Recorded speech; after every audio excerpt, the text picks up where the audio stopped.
Bonjour, bonjour chez vous, bonjour là où vous vous trouvez, que ce soit dans votre salon, dans votre chambre ou de la cuisine. C'est une joie de vous retrouver ce matin et je ne suis pas toute seule, je suis accompagnée par un des membres de Kaya, donc Pasteur Pierre. Pasteur Pierre, bonjour. Bonjour, Pasteur Vicky. Comment ça va? Je vais bien, merci. Et toi? Ça va très bien. Quelle joie de te retrouver. Oui, c'est pareil, je dois partager. Après si longtemps, Oh. vraiment c'est une joie pour nous d'avoir préparé ce aparté. Oui, et j'espère que ça pourra être aussi encourageant pour... Ah oui, parce que vraiment notre cœur et notre désir que vous soyez bénis et qu'on puisse vous donner vraiment des outils et vous accompagner aussi ou participer ou contribuer dans la construction de votre famille ou d'éclairer certaines choses. Qu'est-ce que vous en pensez, pasteur? Oui, c'est un défi. C'est quelque chose qui, d'autant plus dans l'époque où nous vivons, où la famille est... En tout cas, la notion de la famille est remise en cause. Donc oui, c'est un vrai défi. Y aura-t-il des solutions? Nous verrons. On a choisi ce cadre parce qu'on avait déjà fait une première émission, une première partie sur la famille. Et le thème, est-ce que tu te rappelles, pasteur? Oui, la famille, rêve ou réalité, c'est ça? Yes! Waouh! Wow! Et donc, on a voulu avoir ce temps vraiment, et ça me tenait à cœur qu'on puisse avoir cette tête-à-tête ensemble, parce que je pense que tu as beaucoup de choses à nous partager, et que ça soit pas ton histoire, et aussi parce que tu as vécu, étant que pasteur, tu as pu voir les familles et tu vois les familles aujourd'hui. Donc, et moi-même pasteur, donc je me suis dit, ça serait bien vraiment d'avoir ce temps d'échange entre pasteurs pour pouvoir accompagner ou partager avec vous ce moment. Donc, pasteur, dis-moi, qui es-tu? J'ai beaucoup de temps. Non, j'ai pas une longue histoire à raconter. Je vais essayer d'être court et de résumer un petit peu mon parcours de vie. Je suis né dans une famille qui a vécu en Algérie, ce qu'on appelle encore aujourd'hui à l'époque les Pieds Noirs, qui ont vécu un déchirement puisqu'il y a eu donc l'indépendance. Et j'ai grandi dans cette atmosphère un petit peu d'amertume, de tristesse, de colère. Et il m'a fallu plusieurs années pour, comment dire, recoller un petit peu les morceaux, puisque je m'étais un peu détaché de cette atmosphère. Et c'est bien des années plus tard que j'ai compris un petit peu la souffrance qu'ils avaient vécue. Dans cet arrachement à des racines qu'ils avaient. Politiquement, je ne vais pas entrer dans les détails, je pense que ce qui est arrivé devait quelque part arriver. Mais il y a eu une souffrance. Et j'ai grandi dans cela. Et donc, dans ces interrogations de vie, de sens de la vie, et comment dire, pour moi c'est une grâce, mais à mes 18 ans, j'ai rencontré des chrétiens. Wow. Et qui m'ont fait découvrir un message d'espérance. Et là, ça a bouleversé ma vie. Wow. Un message d'espérance. Et comment donc cette rencontre a pu t'amener à devenir pasteur?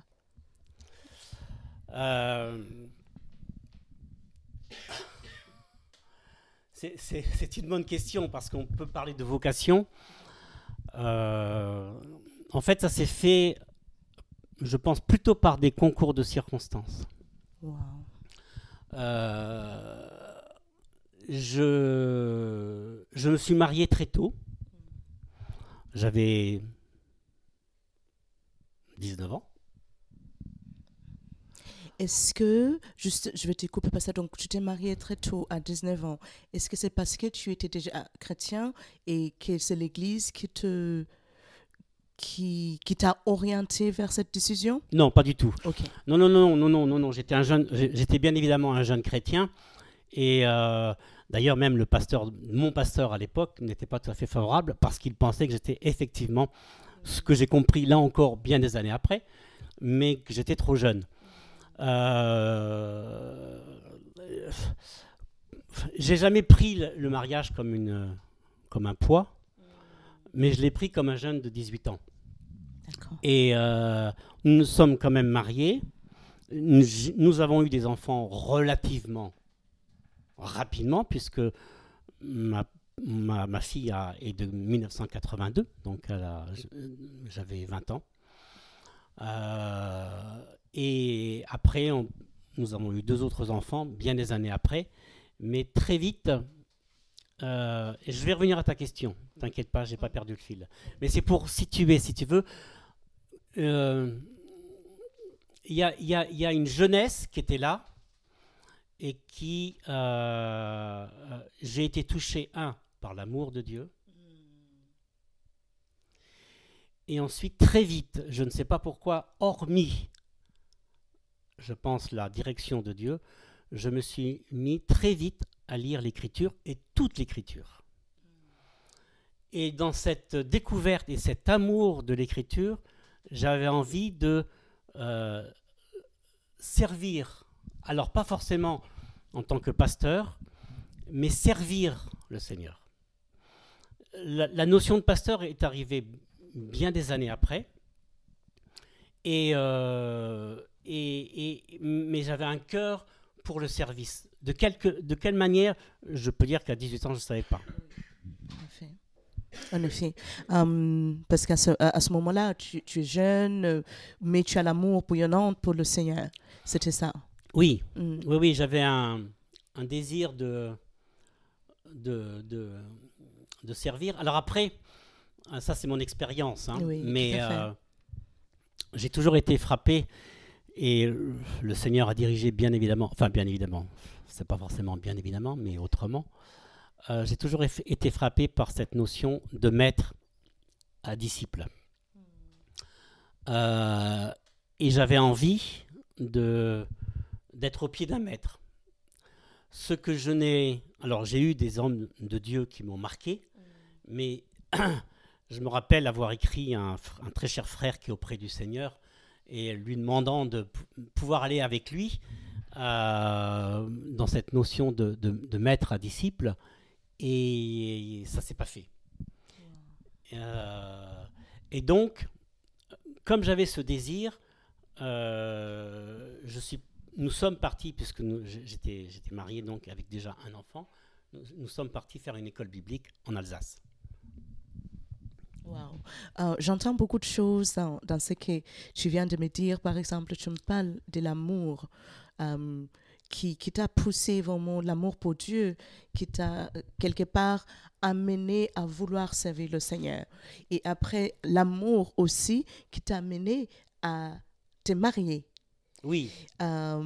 Qui est une très bonne chose, qui est une belle chose aussi, parce qu'on voit que dans l'amour nous oriente de prendre des décisions.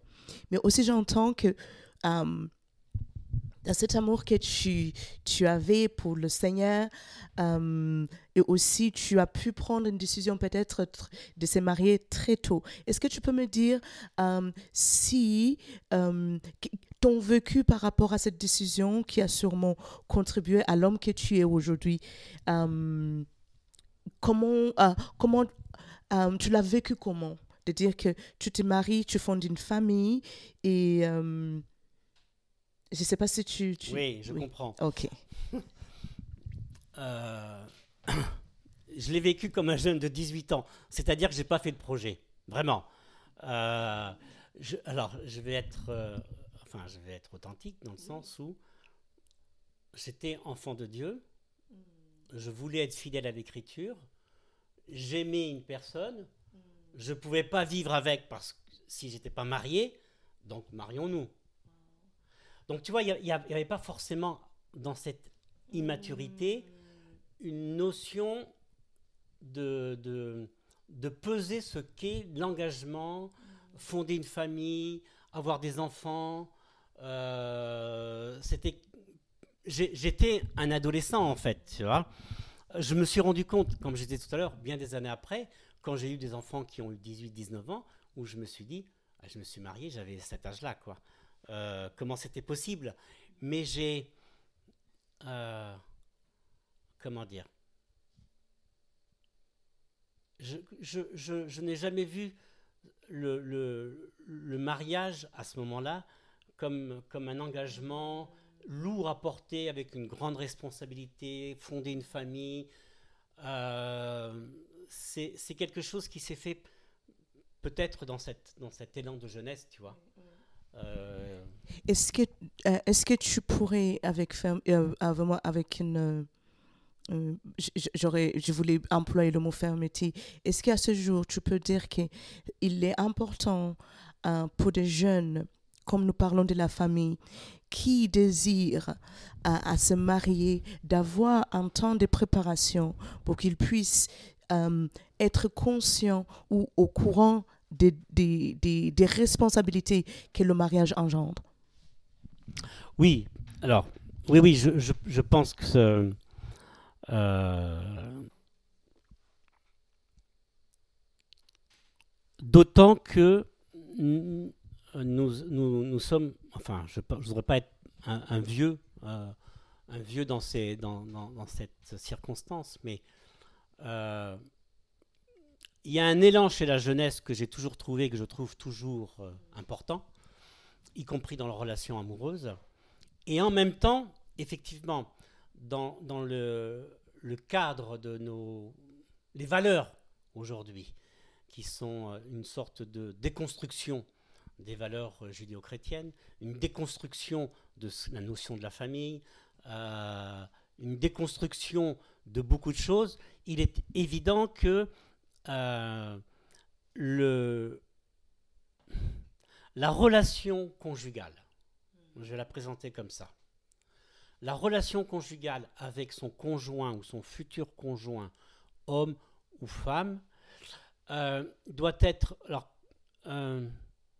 non pas être présentée comme quelque chose d'un carcan, de lourd, mais d'avoir des clés et des outils, que ce soit au niveau de la communication, là où j'ai péché énormément, au niveau de la responsabilité vis-à-vis de son conjoint, et aussi comment dire, j'ose pas dire les valeurs, bien que ce sont des valeurs, mais les valeurs que l'Écriture sainte donne aussi, qui sont, j'allais dire, c'est un peu un paradoxe, à la fois tellement vieilles, mais tellement actuelles. Waouh! C'est très, très, très puissant ce que tu viens de dépasser. D'autant plus, donc tu nous éclaires sur l'importance de toujours baser sa vie sur ce que la Bible nous dit. Parce que c'est là où on va trouver des réponses. C'est là où on va trouver les outils, la formation. Donc, tu as répondu à ma question en disant que c'était important. Je trouve que c'est important. Et d'autant plus pour qu'on a de bonnes fondations. Je vais vraiment appuyer sur le fait de creuser vraiment des fondations profondes pour que les gens puissent bâtir sur le rocher, sur le Seigneur. Et pasteur, aujourd'hui, donc nous parlons de la famille, parce que comme tu as dit dans ta réponse aussi en disant que la famille d'aujourd'hui, peut-être elle est différente de la famille des années, on va dire, de quelques années en arrière. Donc, qu'est-ce que tu vois de différent aujourd'hui par rapport aux familles? Donc, c'est chargé la question que je vais te poser. Donc, je te pose. Donc, qu'est-ce que tu vois de la famille aujourd'hui? Et si on devait faire la comparaison, quelles sont les choses tu vois pratiquées dans les familles d'aujourd'hui ou bien les familles pratiquées les familles d'aujourd'hui qui n'étaient pas pratiquées dans les familles anciennes, si je peux employer le mot là? Alors, je ne suis pas un sociologue, hein, donc je vais donner quelques éléments de réponse Super. Merci. qui peut-être ne recouvriront pas tout le panel possible. Et j'ai toujours peur de dire c'était mieux avant. Je dis jamais c'était mieux avant. C'est pour ça que j'ai employé le différent. Oui, exactement.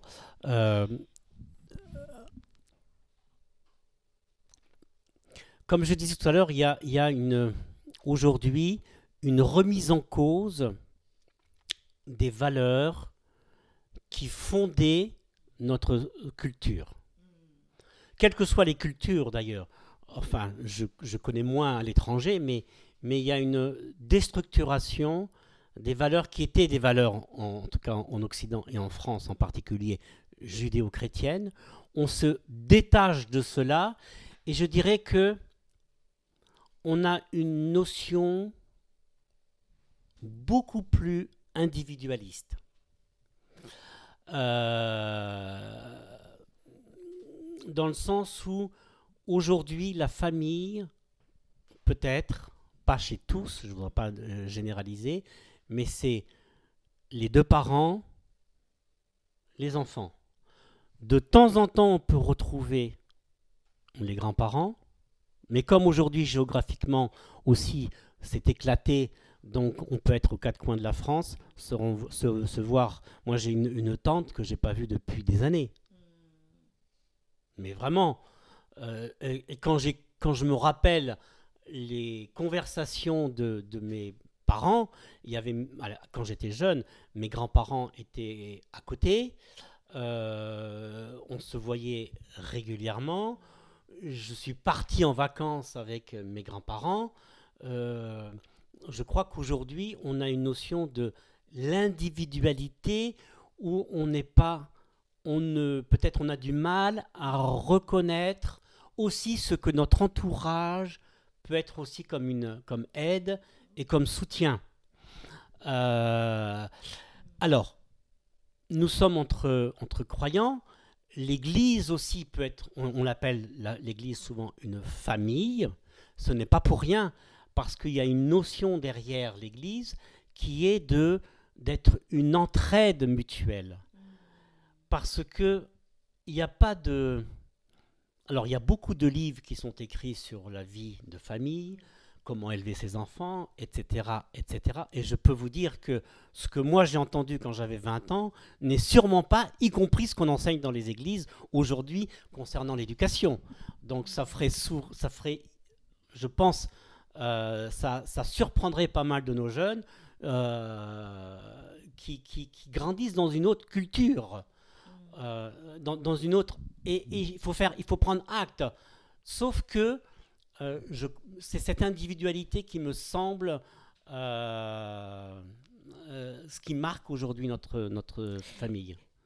Est-ce que l'Église donc n'est pas un lieu aussi d'avoir une culture?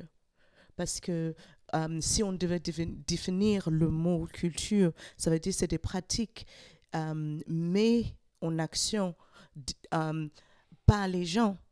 Donc, c'est nous qui définissons la culture. Donc, est-ce que ça ne veut pas dire que l'Église, aujourd'hui, a toute sa place pour amener la culture de Jésus au sein des familles? Ah oui, bien évidemment. En enseignant, oui, qu'est-ce que ça voudrait dire et qu'est-ce que la Bible nous dit par rapport à la famille? Oui. Je pense que l'Église, enfin telle que moi je la perçois dans l'Écriture, hein, est une alternative aujourd'hui dans notre culture française occidentale, éclatée, où c'est une alternative où il y a des ressources qu'on va trouver. Alors des ressources humaines, mais aussi en termes de redéfinition ou d'apport. Alors j'aime pas forcément le mot redéfinition, bien qu'il y soit. C'est pas inculquer des valeurs dans la tête, tu vois. C'est vraiment un relationnel. C'est-à-dire qu'une famille où un des parents vient de divorcer, où les enfants sont un peu perdus, ça peut être une ressource. Où il y a un décès, ça peut être aussi c'est aussi une ressource. Donc, bien évidemment, il y a un enseignement, mais il y a aussi derrière un apport, un relationnel qui est important. Je lisais il n'y a pas longtemps, ça n'a rien à voir avec la famille, mais ça donne une notion qu'on ne fait plus, à mon avis, à ma connaissance. Les premiers chrétiens vendaient tout et partageaient tout. Et je me suis dit, bon, on est loin aujourd'hui de vendre tout et de partager tout. Mais ça communique une notion d'interdépendance au sein de la famille. C'est-à-dire que je ne suis pas seul. Et je crois que, alors je me faisais la remarque il n'y a pas longtemps, on est passé de l'importance de développer la personnalité à l'importance de développer l'individualité. Et on est...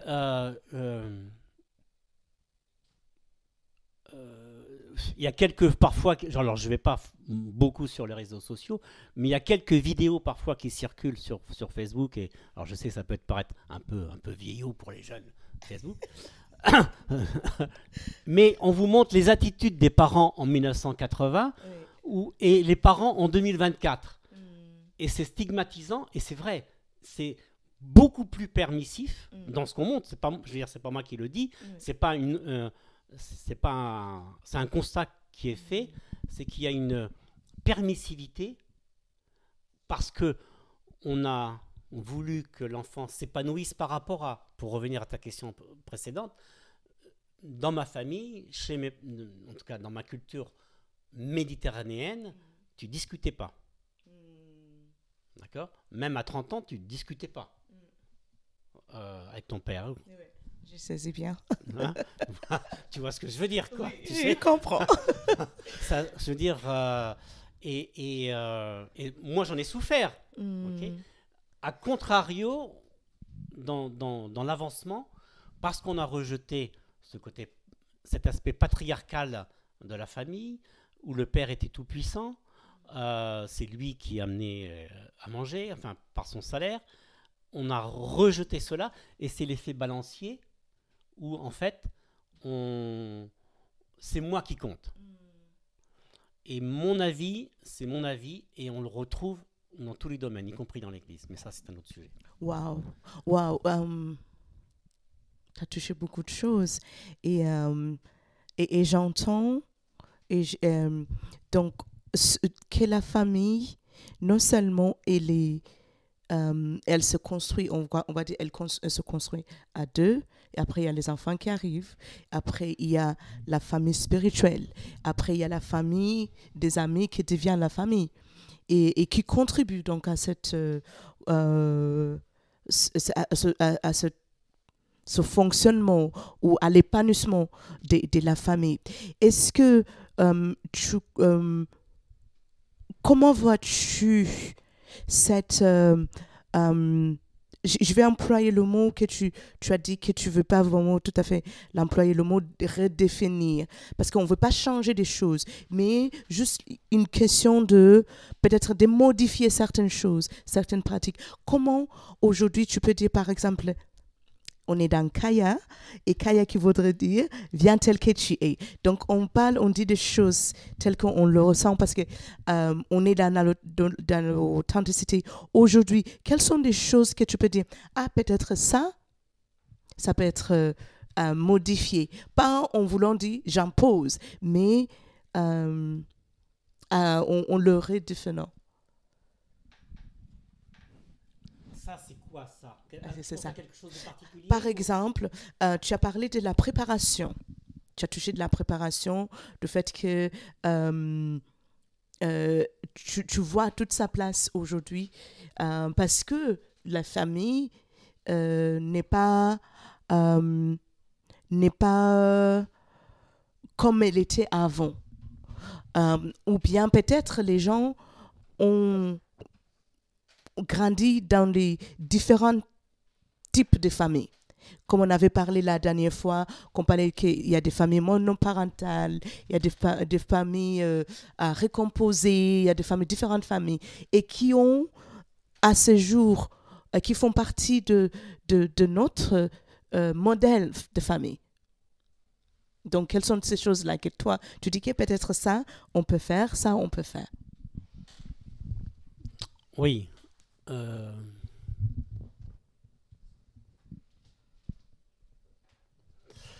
Je pense que peut-être il faut travailler, en tout cas pour la famille, il faudrait, enfin c'est vrai aussi pour d'autres domaines, sur, comment dire,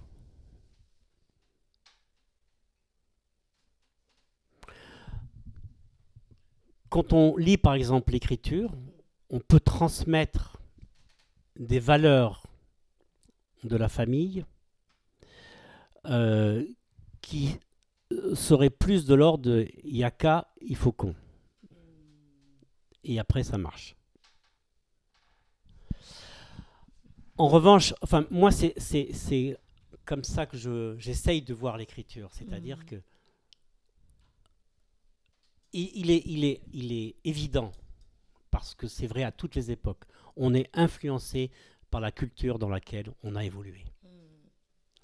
Soit on accepte, soit en rejetant, mais on est influencé. De toute manière, les choix que l'on fait, ce sont des choix qui ne sont pas 100% autonomes. Je n'y crois pas beaucoup. Je pense C'est d'ailleurs prouvé. Oui. C'est d'ailleurs prouvé. Je pense qu'il y a des influences.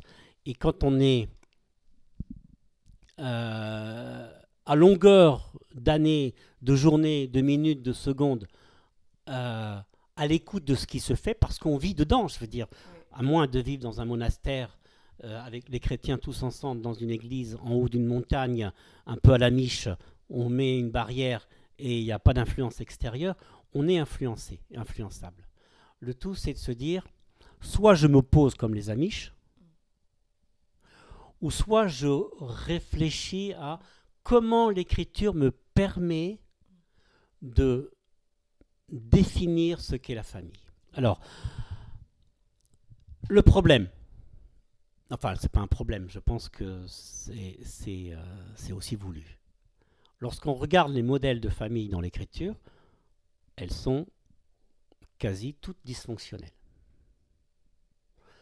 Donc moi, ça m'encourage. Ça veut dire que, au travers de ces exemples de famille, enfin, ça m'encourage.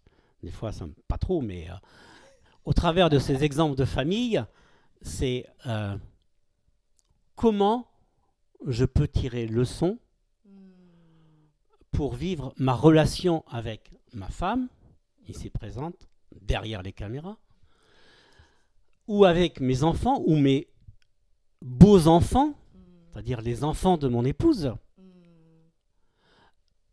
Et on se rend compte que, en fait, c'est toujours quelque chose à apprendre, et c'est dans cette... comment dire, je pourrais comment dire, faire un raccourci.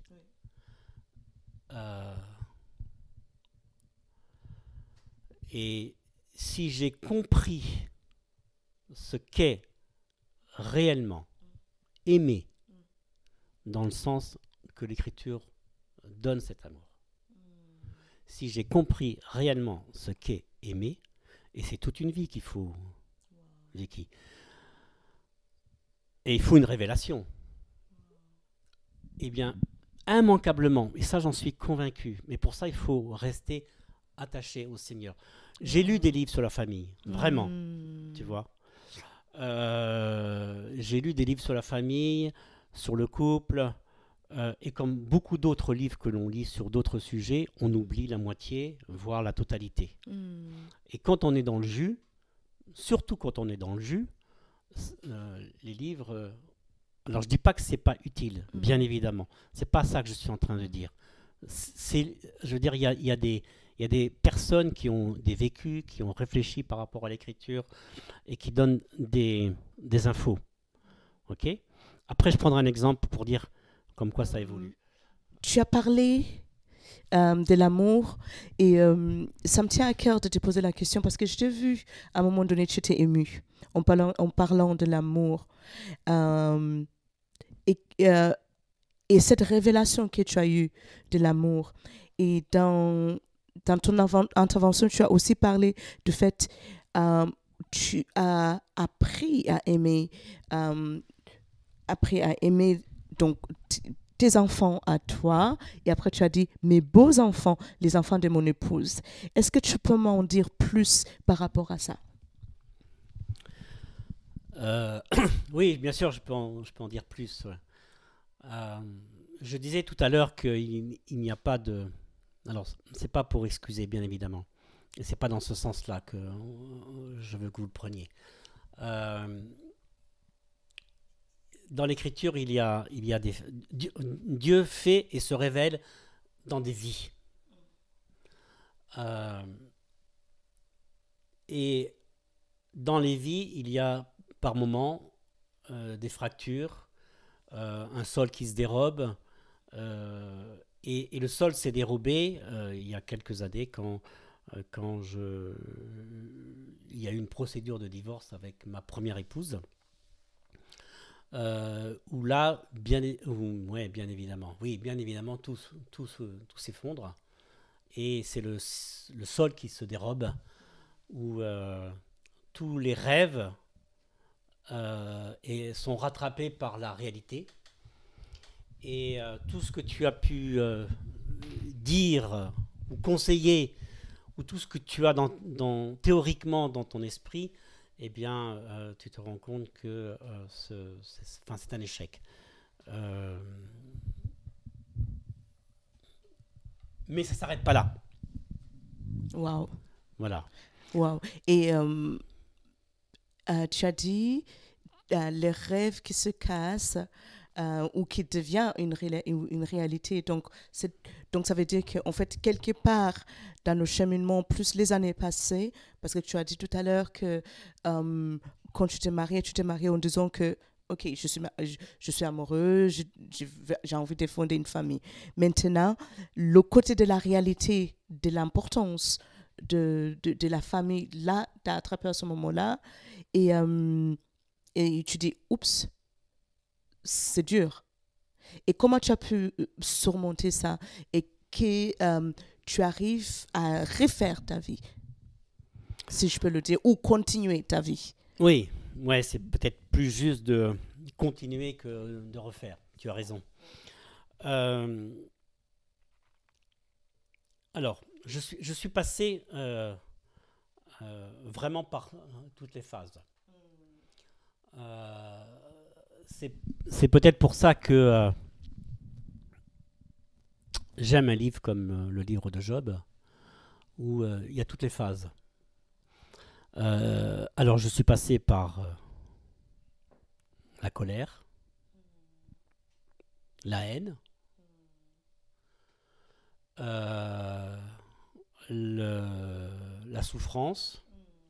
Il m'est arrivé, je ne sais pas combien de fois, de demander à Dieu de m'enlever.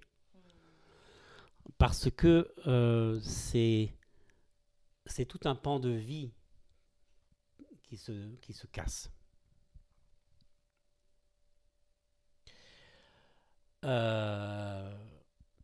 Même si j'étais et je suis conscient de ce que j'ai manqué. Hein? Il y a une chanson qui dit « à nos actes manqués ». Donc, il y en a eu beaucoup des actes manqués.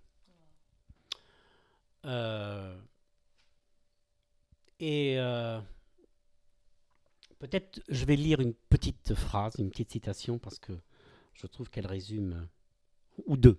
Allez, soyons fous. Allez. Deux. La première, c'est Mal Stanford qui a écrit « Nos échecs les plus cuisants et affligeants à chaque étape de la vie chrétienne sont la préparation des succès du Père dans nos vies. » Wow. Ça ne justifie pas le divorce, c'est pas ça. C'est qu'au travers de tes échecs, de ces brisements qu'il y a dans le cœur, Dieu, si tu laisses Dieu faire.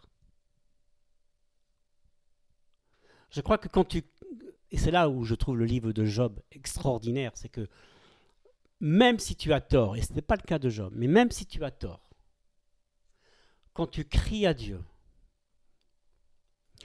J'ose même dire quand tu lui en veux. Mais c'est ton cœur qui est brisé qui parle. Même quand tu en veux à Dieu. Oui, parce que, oui. euh, je pense que, enfin, moi qui suis de culture méditerranéenne, je le redis, je le répète, les sentiments, un homme ne les exprime pas. Ok. Donc c'est compliqué, hein. Et dans l'Église, attention, c'est vrai aussi dans l'Église parfois. C'est-à-dire dire, moi je me suis vu dire comment ça va et, et ne pas entendre la réponse de la personne. Wow. Est-ce que je peux te couper juste Vas-y. avant que tu continues? Et parce que d'ailleurs dans nos prochaines émissions, nous allons parler des émotions, l'importance de savoir les émotions et de les connaître et pourquoi avoir ce temps. Merci d'avoir touché ça et surtout au sein de nos églises parce que parfois on a cette tendance de se dire qu'il faut refuser les émotions parce qu'on peut pas on peut pas vivre sur les émotions. Bien sûr, on ne peut pas vivre. Vraiment, c'est une parenthèse. Mais nous allons parler de l'importance parce que les émotions sont aussi créées par Dieu. Ah, absolument. Oui, non seulement ils sont créés par Dieu, mais étant créé à l'image de Dieu, Dieu a des émotions. Oh oui, c'est beau ça. Donc Dieu pleure sur Jérusalem. Dieu est en colère. Alors il dit, mettez-vous en colère, mais que vous ne dormiez pas sur la colère ou qu'elle soit sainte. Je pense que je ne suis jamais arrivé à une colère sainte, mais bon. Mais il y a des émotions. Après, bien sûr, tu as raison, c'est l'équilibre. Wow. Qu'est-ce qui domine ma vie? Exact. Mais à un moment donné, il faut... Combien de fois nous avons entendu quelqu'un qui vient de perdre son conjoint, un de ses enfants, lui dire « pleure » parce qu'il faut que ça sorte. C'est un langage. Et dans nos églises, et c'est vrai, pas forcément que dans les églises d'ailleurs, mais je vous dis, moi, dans la culture méditerranéenne, l'homme, il ne pleure pas. Enfin, voilà, très peu ou pas du tout. Tu es un homme, mince. Dans nos églises, c'est que si tu pleures, c'est que ça ne va pas avec le Seigneur. Si, ça peut aller avec le Seigneur. Mais je peux être aussi en colère contre lui. Il ne faut pas que je reste sur cette colère. Ça ne veut pas dire que j'ai raison quand je me mets en colère. Ça veut dire que simplement, voilà, après, Dieu travaille aussi avec le temps. Et il y a un temps pour tout. Amen. Et j'aime, alors juste une dernière, ça c'est parce que c'est mon côté. L'homme, la femme, est né brisé.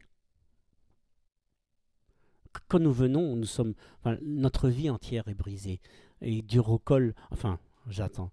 Sa vie est faite de réparation. La grâce de Dieu en est la colle. Et je crois que dans ma vie, c'est ça. La grâce de Dieu a été la colle qui a recollé les morceaux. Il a fallu du temps. C'est du temps aussi que je me suis donné parce que, je vais dire, je me suis posé la question durant le mariage. Parce qu'il y a deux pensées, y compris chez les évangéliques. Divorcé, tu ne peux pas te remarier. D'ailleurs, je chantais à ton mariage. Je conduis la louange à ton mariage. Oui, c'était magnifique. J'ai souvent dit que c'était le plus beau mariage de Chant Nouveau, mais c'est subjectif, hein, je ne peux pas dire autrement. Donc, et je me suis posé la question honnêtement devant Dieu, parce qu'il y a des textes qui sont équivoques quand même sur le remariage. Et dans la grâce, par la grâce de Dieu, vraiment par la grâce de Dieu, j'ai dit, alors ça c'est humain, c'est que moi. J'avais le dernier de mes enfants était jeune et j'ai dit je vais attendre qu'il puisse partir de la maison. Donc j'ai attendu qu'il ait 18 ans passés, qu'il fasse ses études supérieures et je me suis dit je vais maintenant repenser à la possibilité d'un remariage. Ce qui s'est déroulé, j'ai quitté ma Bourgogne, pas natale mais presque. C'était un prix extraordinaire pour aller en Lorraine, mais où j'ai rencontré une épouse admirable qui me supporte aussi, parce qu'il y a des côtés pas faciles toujours, hein. Mais voilà, Dieu est capable de réparer ce qui a été cassé. Amen. Et de ne pas rester sur ces échecs qui en sont. C'est une rêve ou réalité, il y a une réalité. Il faut être conscient de la réalité. Oui. Mais le rêve me permet d'aller plus loin. Wow. Wow. Si, et là je vais parler à la Sud-Africaine que tu es, Yes. si Nelson Mandela n'avait pas rêvé d'un pays uni, ça serait peut-être jamais arrivé. Wow. Si Gandhi n'avait pas rêvé, alors l'Inde c'est pas pareil, c'est un peu plus compliqué.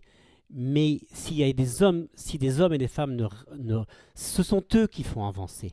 Donc pour le couple, pour la famille, il faut rêver. Mais il y a une réalité qui est là et il y a une tension entre mon désir d'une famille épanouie, amoureuse, avec des enfants, des petits-enfants, des arrière-petits-enfants si la vie nous est accordée, et une réalité qui me pousse à dépendre entièrement de Dieu si je veux que le rêve s'accomplisse. Et s'il ne s'accomplit pas, ce n'est pas grave. J'ai quand même avancé. N'est-ce pas beau ça? C'est tellement magnifique parce que on arrive à la fin de notre partie et c'est bien parce que tu as tellement amené ça. Parce que nous allons faire la deuxième partie où nous allons encore rentrer dans les détails et ça va être une émission, ça va pas être un aparté. Donc, chez vous, nous vous invitons vraiment de regarder cette deuxième partie de l'émotion de la famille, rêve ou réalité. Parce que là où tu as amené ton vécu qui t'a donné une révélation de l'amour, qui t'a éclairé sur l'amour de Dieu, sur la grâce de Dieu, et de dire qu'on peut rêver, aussi en ayant la réalité des choses, parce que Dieu nous amène à cette réalité des choses. Et c'est tellement beau. Pasteur Pierre, je voudrais que tu clôtures en invitant les personnes qui regardent Kaya, qui sont fidèles à Kaya, qui nous regardent, parce qu'on veut vraiment que les gens puissent avoir, de dire que tu as un vécu et dans l'amour parfait de Dieu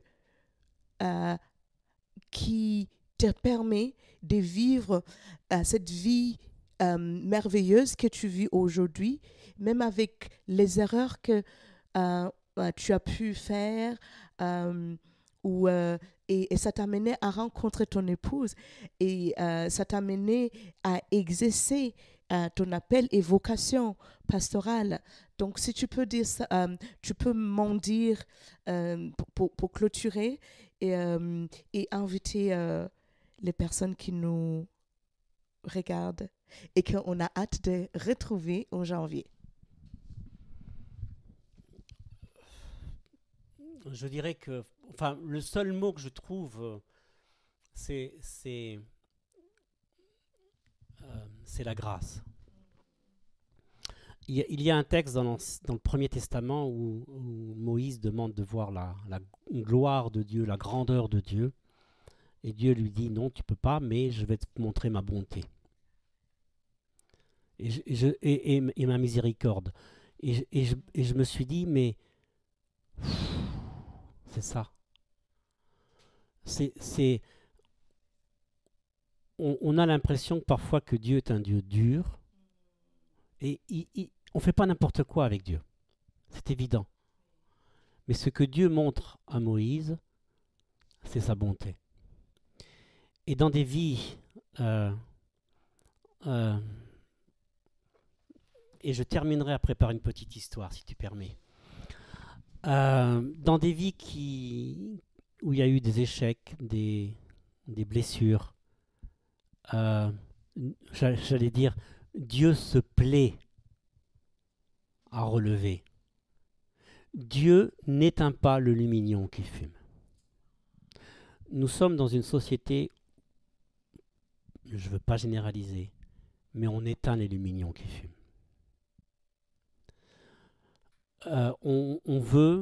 On veut du succès.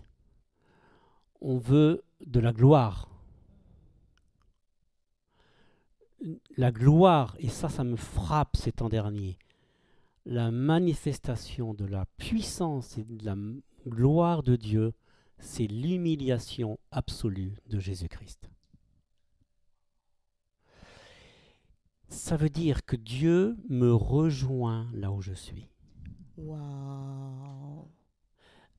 Je n'ai pas à gagner son amour.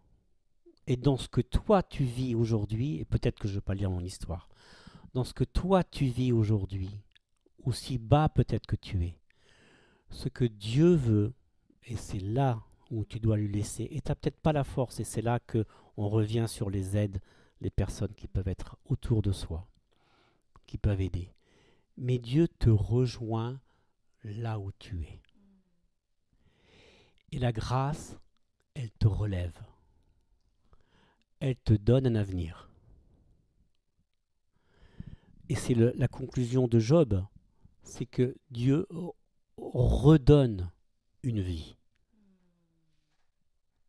Ça ne sera pas forcément la même d'ailleurs, mais moi je suis, enfin ça c'est un autre sujet, mais j'ai l'impression que Dieu parfois on lui pose des questions, on lui demande des réponses et il répond pas, ou il répond à côté. Moi je ferais pas ça avec mes enfants, mais bon. Wow. Mais c'est ça qui me frappe, c'est cette bienveillance, cet amour, où Dieu vient où je suis, là où je suis. Et donc ça veut dire qu'il y a de l'espoir. Wow. J'ai parfois encore une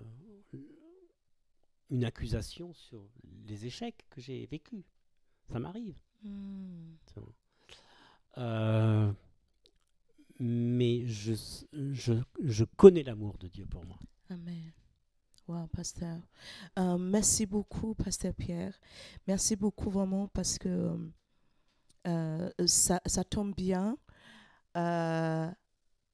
Parce qu'on approche Noël, on va célébrer Noël, la naissance de Jésus, et c'est le moment où on se trouve en famille, donc famille de sang, famille d'adoption et famille qu'on a choisie, donc les amis qui deviennent la famille. Et je voudrais vraiment dire aux gens, parce que tu l'as touché, de dire que rappelez-vous, et si vous ne l'avez pas encore goûter cet amour de Dieu, de dire Seigneur, je vais sentir ton amour, je vais connaître ton amour, je veux que tu me révèles. La même manière que Pasteur Pierre a eu la révélation de l'amour de Dieu, de comment il est aimé, même avec les échecs, même avec les erreurs qu'il a pu faire. Donc toi aussi, quand tu vas célébrer Noël, de dire que il est né le divin enfant pour que je puisse avoir une vie